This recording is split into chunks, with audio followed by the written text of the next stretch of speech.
Acho que você melhorar índice da educação não é uma tarefa a curto prazo. Requer um planejamento. Né? Acho que você tem que fazer um diagnóstico. O que está fazendo com que o educando não esteja, né, com bom rendimento? É a estrutura escolar? É o professor? É a didática do professor? Eu acho que isso tudo tem que levar em consideração. Não que você vá punir o professor, mas às vezes a didática de um professor não consegue atingir todo o grupo. É uma coisa que eu costumo dizer. Tem aluno que é auditivo, ele aprende ouvindo. Tem aluno que é visual e tem aluno que é repetição. Então o professor, ele tem que perceber as especificidades de cada aluno.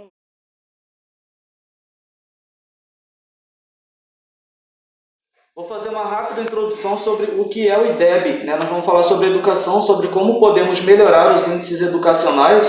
E o IDEB ele é um avaliador, que faz essa medição. Então, falando sobre IDEB, para fazer a medição deste indicador, no caso IDEB, da educação básica, o IDEB utiliza a escala que vai de 0 a 10. A meta para o Brasil é alcançar a média 6.0 até 2021. Patamar educacional correspondente ao de países da Organização para a Cooperação e Desenvolvimento Econômico, que muitos devem ter ouvido falar já, que é a OCDE. Países como os Estados Unidos, Canadá, Inglaterra e Suécia. Então o IDEB, que é esse índice que nós vamos falar, na realidade é um avaliador, que faz a medição educacional, a média como está sendo a evolução educacional da educação básica no Brasil. E esse IDEB, ele sintetiza em um único indicador dois conceitos importantes para aferir a qualidade de ensino no país, que é o fluxo, que representa a taxa de aprovação dos alunos, e o aprendizado correspondente ao resultado dos estudantes no SAEB, que é o Sistema de Avaliação da Educação Básica, aferido tanto pela Prova Brasil, avaliação censitária do ensino público, e a ANEB, que é referente à rede privada. Então hoje nós vamos falar sobre, não especificamente sobre IDEB, mas como podemos melhorar a educação básica na nossa região pantaneira, principalmente, a visão, o olhar de um profissional que conhece a área. Nós vamos falar sobre isso, para ter uma base melhor, a gente poder montar, elaborar projetos, propostas que sejam mais assertivas. Então é isso aí, vamos lá. Bom dia ou boa tarde, mas eu, antes de mais nada, eu queria parabenizar o Bruno pela iniciativa de estar formatando a sua campanha, a sua frente de batalha, se caso venha assumir uma cadeira no Legislativo em Ladário, pautado em visões técnicas, sobre vários assuntos que envolvem o cotidiano da sociedade. Parabéns, Bruno, acho que isso muito louvável, muito bacana, você sair da sua campanha e vir conversar com as pessoas que vivenciam, de certa forma, algumas situações na sociedade para você formatar seu plano de ação. Vamos lá, quando a gente fala em educação, nós temos que falar numa grande engrenagem, A gente fala assim muito no rendimento do aluno. Eu sou professor, sou historiador, eu já dei aula no Estado, trabalhei numa instituição particular por 23 anos, que é a Escola Tenira aqui em Corumbá, e sou efetivo aqui na Fundação de Turismo em Corumbá. Mas, em se falando em educação, eu não tenho uma ponta só da corda. Eu tenho os alunos, mas eu tenho vários elos, que começam também com o professor. Então, quando a gente fala em avaliação do aluno, eu tenho que lembrar também do professor. Eu não posso me eximir dessa responsabilidade. Eu acredito que melhorar o rendimento do aluno, melhorar o contexto da educação de uma cidade, envolve todos esses elos. Primeiro de tudo, a formação desse professor na universidade. Se o professor, o acadêmico, ele está num curso de licenciatura plena, ele tem que aprender a dar aula. O que a gente observa em algumas situações é que o acadêmico da licenciatura plena, ele é basicamente envolvido na pesquisa. Ótimo, a pesquisa é maravilhosa, muito bom. Mas se ele vai ser professor, ele tem que ser capacitado para ser professor. E um bom professor, ele tem que dominar o seu conteúdo. Ele não pode demonstrar insegurança para o seu aluno em relação ao domínio do conteúdo. Então, se você quer melhorar o rendimento do seu aluno, ele tem que sentir em você segurança naquilo que você se predispôs a ensinar. Uma outra situação, o professor e a escola, ele tem que acompanhar a evolução da sociedade. Hoje nós vivemos na era da informação, né? Às vezes os alunos, eles têm informações mais rápidas do que a escola pode oferecer. Ele tem as informações na rua, na igreja, na sociedade, no bairro, do que aquilo que é. Então o professor tem que estar acompanhando isso aí. E cabe ao poder público, né, oferecer essas ferramentas ao professor. Olha como que é uma cadeia. O acadêmico bem formado, nós teremos um professor bem formado, né, uma escola preparada estruturalmente para que aquele aluno, né, tenha mais informações na escola do que aquele tem na rua. Né? É uma cadeia. Né? Então, ou seja, o legislador e o gestor do executivo, eles têm que trabalhar em conjunto, né? Capacitar sempre o professor, avaliar esse professor, porque o professor precisa dominar esse conteúdo, precisa melhorar a sua performance na sala de aula, né? E a escola, ela tem que ser algo que atrai o aluno. Eu costumo dizer que a educação, ela tem que ter um poder de atração e não de repulsão. Tem escola que é repulsiva, o aluno não quer ir para a escola porque não oferece nada de interessante para aquele aluno. Uma sala de aula que não tem conforto, uma lousa que rachada, pó de giz, né? Não tem uma merenda adequada, não tem material didático. Eu não estou falando em livro, hoje eu estou falando em computador, em material multimídia.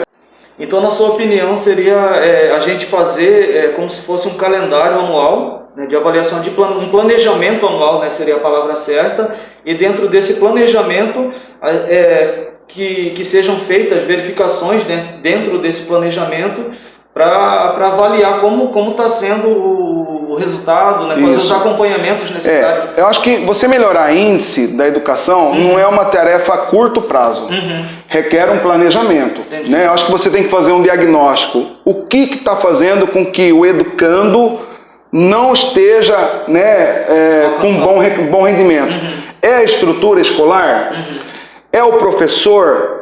É a didática do professor? Eu acho que isso tudo tem que levar em consideração. Não que você vá punir o professor, mas às vezes a didática de um professor não consegue atingir todo o grupo. É uma coisa que eu costumo dizer.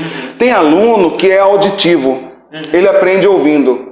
Tem aluno que é visual e tem aluno que é repetição. Então o professor, ele tem que perceber as especificidades de cada aluno. Então a aula dele tem que atingir aquele aluno que é auditivo, aquele aluno que é repetitivo, repetidor, e o aluno que é visual. Daí hoje nós temos vários recursos multimídias, né? As salas de aula, elas precisam estar dotadas de um equipamento de projeção, um computador, para que o professor também tenha essas ferramentas que ele possa atingir, vamos dizer assim, o coração de todos os alunos. Então acho que aqui é um projeto a longo prazo.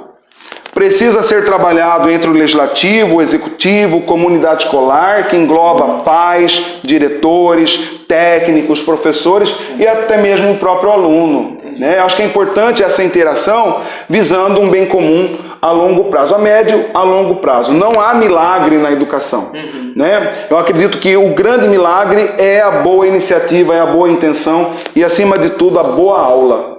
O professor não brincar de ensinar e o aluno não brincar de aprender. E o ano correndo nesse meio tempo. E o ano correndo. Eu acho que educação boa é aluno dentro da sala de aula, professor explicando, professor avaliando, né? Eu acho que esse é o caminho.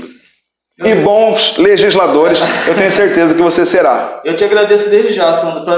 Para mim é uma honra, né, muito grande, né, trocar essa ideia com vocês, profissionais que realmente amam, né, essa área da educação. Eu sou estudante também, eu sou acadêmico de Direito formando, e eu sei a importância que a educação, que o estudo tem para mudar a vida de pessoas, principalmente pessoas que vieram de baixo, que não têm famílias, que não têm, né, nomes, né, entre aspas, e que tem um objetivo. Muitas vezes vivem em situação de vulnerabilidade, né? Acho que a educação é o caminho. Eu agradeço muito, eu agradeço demais, Sandro. Eu que agradeço a oportunidade.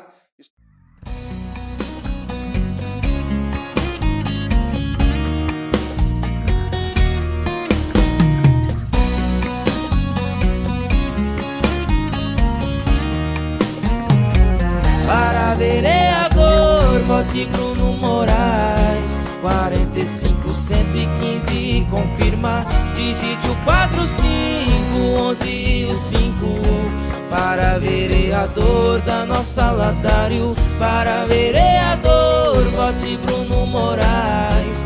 45-115, confirma. Digite o 4511 e o 5 para vereador da nossa Ladário. Para vereador, vote Bruno Moraes. Para vereador da nossa Ladário. 45-115, Bruno Moraes para vereador, sempre com o povo.